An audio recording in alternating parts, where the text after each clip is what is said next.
I think we need a new furnace filter. Huh? I think we need a new furnace filter. Huh? I think we need a new furnace filter.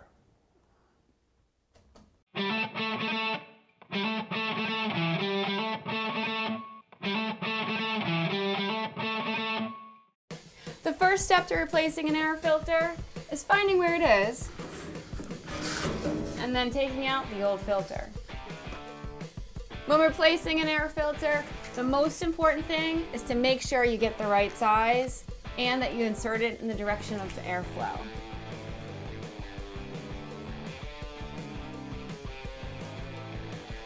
Another great option is this cut-to-fit furnace filter. It's great if you forget what size filter you have when you're at the store, or if you have an old house and the furnace filter is an odd, hard-to-find size. The furnace filter is easy to cut, and what I really like about it is you can clean this one out and reuse it. We also have another use for filters like this when we're remodeling. You put them on the floor and they work as a great doormat. And the easiest way to make sure your air filter stays clean is to make sure that dust doesn't get there in the first place.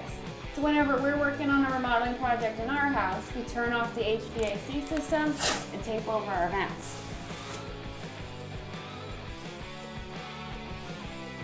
To find out how much this and other projects cost, or to connect with a contractor, check out the cost guide at homeadvisor.com.